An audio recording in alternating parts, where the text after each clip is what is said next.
Hey y'all, it's me, your favorite musical fanboy. This time it's gonna be a little bit different. We are not doing any music. There's gonna be some music, but not a whole bunch. But I'm just sitting down to come to you and talk a little bit.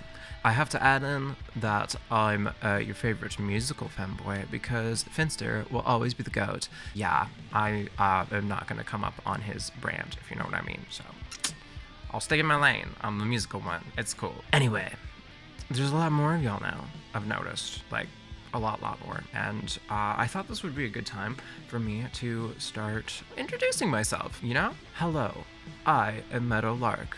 I am a musician, I am a songwriter. I also am a restaurateur. That's how I make my daily bread. The dollars that fund all of my projects and all of my lifestyle and all of those things, I make by managing a certain restaurant. Right there, which is really cool. I recently came back to the company after a little bit of a hiatus because in order to get all of this stuff started, I thought maybe going back to part-time would be a good idea. And it was for a long time that I had more free time and that enabled me to really like set up this career stuff that I've been wanting to get into for the longest time. I managed previously for about 6 months, and when I stepped away from it, I was able to figure out how to start doing this vlog stuff. I was able to start figuring out how to do a weekly upload schedule, and I found some tools online that enable me to post very regularly, according to some of the people in my Instagram comments, a little too regularly. But hey, I don't think I can make everybody happy no matter what I do, so whatever. I'm not too terribly worried about it.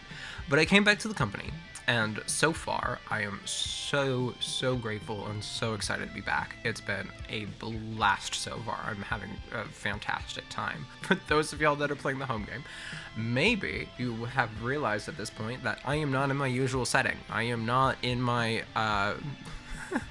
my masturbation dungeon of a recording studio. New place, new space, new person, new place.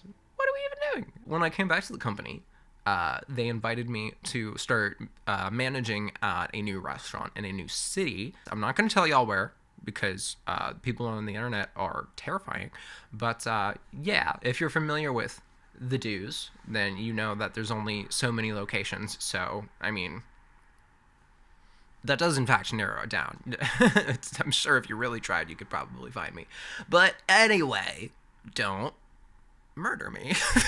I thought it would be kind of cool to do this kind of section in a past, present, and future. I tell you where I've come from and what I'm working on now and what I'm really excited about that's going to be happening sometime next year. I started playing guitar when I was 14 years old. I did start when I was 8, but I really didn't start taking it seriously until I was 14. I was at my cousin's place, and he had a guitar. He was also, playing that kind of stuff. He showed me how to play Brain Stew by Green Day, which, if y'all know how to play Brain Stew by Green Day, it's quite simple. Very easy for a beginner to pick up. And at that point on, I just fell in love with the instrument. I really did. Like, it's so important to me and to who I am as an individual. Like, y'all don't even... I mean, if you get it, you get it. It's kind of one of those things. It's just so integral to who I am. So that means that now, if I started at 14, I'm 26 years old. I've been playing for about 12 years, and I would consider my skill level pretty good,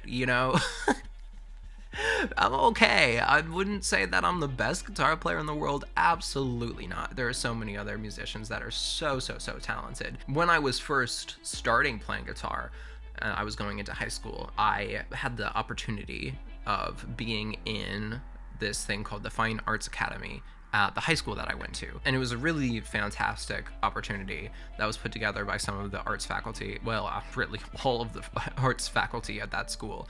I went in with a focus in music performance, obviously, but there was different places of art that you could come from and go into the Fine Arts Academy. There was music, there was theater, there was dance, there was creative writing, there was visual art, and I think those were the 5, but those kind of encompass the the fine arts in the ways that they are. And it was really neat because the way that they taught those classes is that if you were in the music stream, which I was, you still had lessons in all 5 of those subjects. So you were getting equal learning in across the different kinds of art and the different like nuances of each. And the overall idea was that if you learn the details and the structures of one, then you're going to learn the structures of all of them.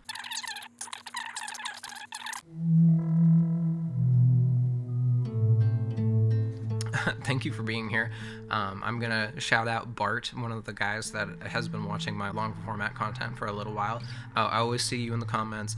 I'm so appreciative of your constant just support and following me along on this journey. It's been so awesome. I can't wait to show you the next thing. And I think I've mentioned that whenever I'm out there on the road making music and doing the thing, that you are going to be getting some VIP treatment. And if God is gracious enough to be able to create that situation for the both of us, I am absolutely going to make good on my word for that. So there you go. The people that are always there, always supportive, that's something that I really want to be able to provide. That's something that you all will learn about me. I am not interested in money. I am not interested in being wealthy. I am interested in being comfortable and taking the people that are important to me along with me on this journey. So, rant over. Anyway, what's the next thing that I wrote down? After I graduated from high school when I was 18, 19, right, I decided to move to Nashville, which was a fantastic opportunity. It was so fun, so cool. I like to refer to that time of my life as the best of times and the worst of times, because when I was down there, I definitely got myself into a lot of trouble. I trusted people that I really should not have, but I also got to experience some of the just most wonderful things that city has to offer. I will be totally honest with you that the first month or so that I was down there, all I did was drink, smoke weed, and watch TV. That's just real. Sex, drugs, and rock and roll. Well, no sex, but drugs and rock and roll. Eventually, I have to say, probably after the first 6 months that I was down there, I started getting out there again and getting into the scene, started hitting some open mics regularly. There was one that was at the Puckets in Leapers Fork, which I believe is now called the Fox and Lock. Just a gorgeous space, just fantastic, and it sounded like, according to some of the locals, that a lot of really prominent, famous people have gone through that building. I think they said that Miley Cyrus was there once, and Taylor Swift might have done a music video in there, that kind of thing. I might be mixing those people up. Just, just a really cool space to be able to start my career. Eventually, I made it into the Sweetwater with another musician that I had met through Puckets, who was trying to start an open mic there. That, unfortunately, was the end of my career in Nashville. It was my first paid gig and my last paid gig in the city, which I was very excited about at the time. But I went there for 1 week when we had previously talked about doing it for at least 4. I went 1 week. I knew I was going to be out of town the next week. And then when we came back, I was going to hit a couple of more dates. But that's when COVID broke out. I don't know if any of y'all were doing music out at the time, but it really killed the scene. That's where I really started falling on some hard times. I was very fortunate for the people that were in my life at the time to help me through that situation. I had to move back home. I lived in a tent on my parents' porch for a little while because they were really high risk. I just was not going to be able to live to those standards because I needed to start grinding and making dollars for my own place immediately. So that was the deal, and you know what? It worked out. I'm glad it's over. I'm also glad that it happened because it was a big character building moment for me. So that's when I ended up going to Eastern Mennonite University to get my undergraduate degree. When the gigs all dried up, I decided it was time for a respec. I went to school. I majored in political science, and I had minors in both music and community organizing. In music, I technically had a vocal proficiency focus, But because of the structure of the minor at Eastern Mennonite University, I got to take so many different things. I got to take vocal lessons, I got to take choir, I got to take music theory, history, songwriting, engineering, just so many different things that has helped me get to where I am in my musical knowledge now. Of course, I started writing songs when I was 14, or maybe I was 16. In fact, I want to do something kind of fun because of, looking back on the past. There was a song that I wrote when I was a kid, and I wanted to try and remember how it goes so I can play it for you. Who knows? Maybe I was writing gold as a teenager, maybe I wasn't. I'm having a good time, share it with me. I'm having a good time, dance with. I'm having a good time, dancing with my demons, share them tonight. Dance with me was the chorus, or something like that anyway. I thought as a teenager that I had struggles and demons, if you will. But, shoot, who knows? Maybe I did. Maybe I didn't. Suffering is relative. That was something I wrote when I was like 16, 17, and I never got around to actually doing anything with it. Maybe, if y'all think it's cool, I will. If you weren't already aware, I have some stuff out that's already released into the world. On Spotify and iTunes and Apple Music and Amazon Music and whatever other streaming platforms you listen to. It's either underneath the name Meadow Lark or Meadow Lee, depending on which platform it is. I've changed it, and some streaming platforms are really not stoked on people changing stuff after they've submitted things into the world. So depending on which one that y'all are on, you can either look for Meadow Lark or you can look for Meadow Lee. I have an album out. I have a couple of singles, and I have an EP. The album is called Learn From My Mistakes. The singles are Meant to Grow and The Beggar, and then the EP is the Vienna EP. The Learn From My Mistakes album is the first album that I've released, and it has some of my earliest songs on it. A lot of them that I wrote in college. Some of them I wrote after a very significant life development for me. I was in a near fatal car crash, and that's where Learn From My Mistakes, the song, the concept came from. And the album art for that is actually the scene from the car crash, my car in the ravine being towed away, the front end of it at least a foot shorter than it was before. I was going really fast. I'm so lucky to be alive, because oh my gosh, I was driving like I wanted to die. I really was. And I'm so glad that did not happen, that there was an angel on my shoulder and I'm able to continue on with all of the goals that I've set out for in my life. It's just really special to me. So that's one of the things that when you go through listening to that album, you should be listening for, because it's kind of cool stuff. There's another thing that we might talk about in another video with that album because of the way that it was developing at the time, but that's going to be for a different video. The singles that I have up are Meant to Grow and The Beggar, and I'm going to talk about The Beggar first, and then we'll go back to Meant to Grow. But The Beggar is one of the first songs that I ever wrote with the intention of actually releasing it. And it is this kind of southern rock, bluesy track that was about a homeless person. And in a way, it was kind of influenced by an episode of The Twilight Zone as well, because there's this episode where there's this guy who just walks past a beggar on the street, and he doesn't pay him no mind, he doesn't give him no attention, he doesn't do anything, no money, no nothing, just keeps his head down, walking straight on, not nothing, right? And throughout the course of the episode, he becomes homeless, right? His life completely changes and falls apart in front of his eyes, and all of a sudden he's in that same situation, which is what The Beggar is all about, right? Is that you operate with these assumptions of people, and then before you even blink, you could be in the same situation and suffering in the same way that they are.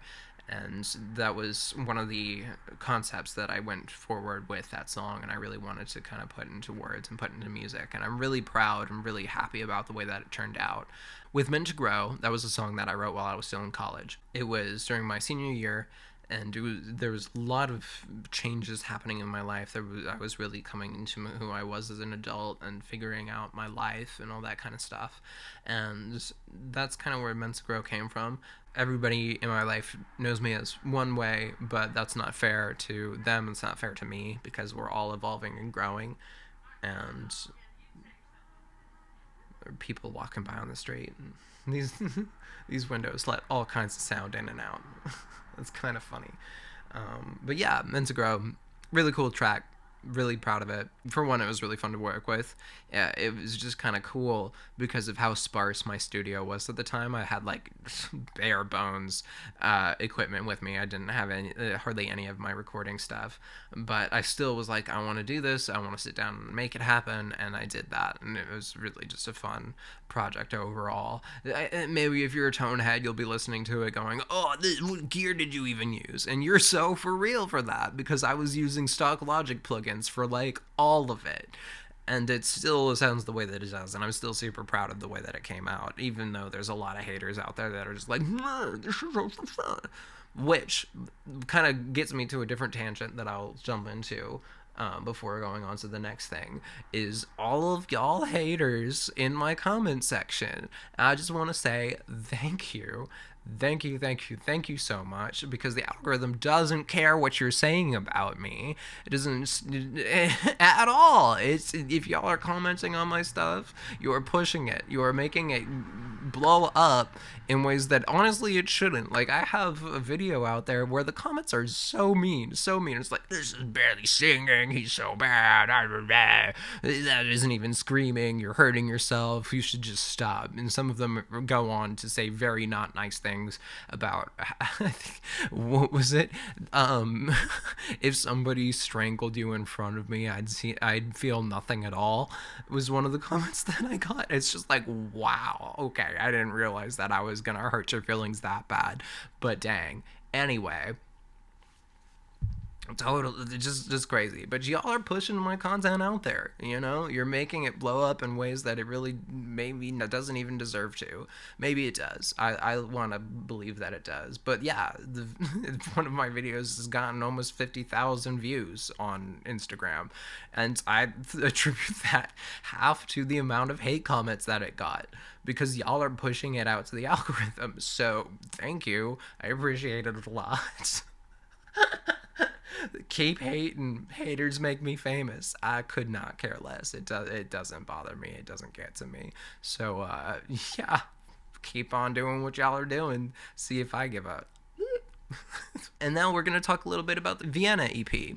While I was in college, I had the opportunity, the fortune to travel internationally, and that is why it's called the Vienna EP, because that the majority of that placement that semester that I was abroad, 4 freaking months of traveling Europe, crazy, but 2 of those months were in Vienna, Austria.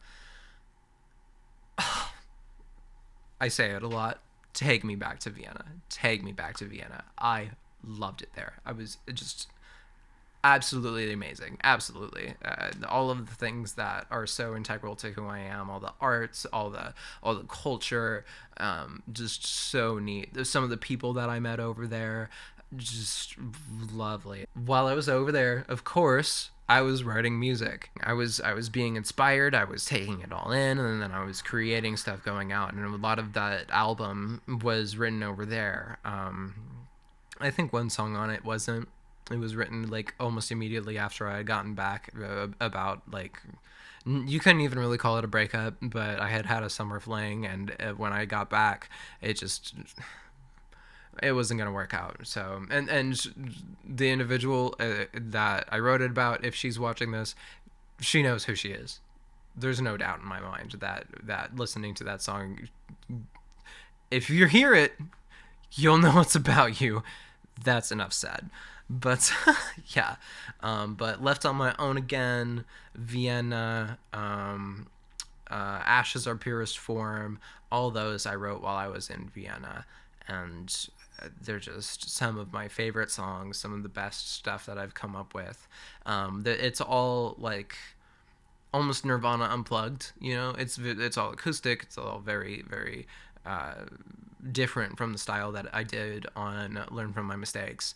And I think at some point I want to get around to doing like full productions of all of those songs, because I think that they're worth revisiting and creating in that new light. This is turning into a lot longer of a video than I thought it was going to be. Vienna, the song that the album is titled for, I wrote after watching a couple of movies, to be completely honest with you, because they were some movies that my professor had assigned us to watch before we got on the trip. I didn't watch them until the plane ride there.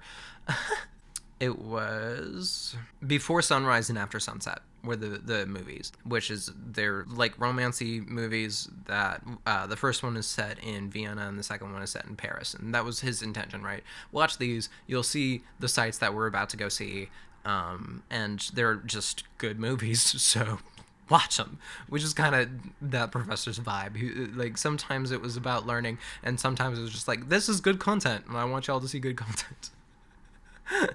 Justin Poole, love that guy. Great guy, great professor, great theater director, fantastic actor, very neat, very neat. I feel like Donald Trump when he's describing any of his henchmen, but huge, he's just a huge guy. But that's where Vienna came from. That, and when we got to the city, I just absolutely fell in love with it, so I wanted to write something about it. And if you listen to the lyrics and you've seen those movies, you can definitely draw some parallels to how that came up with. If we only had one day,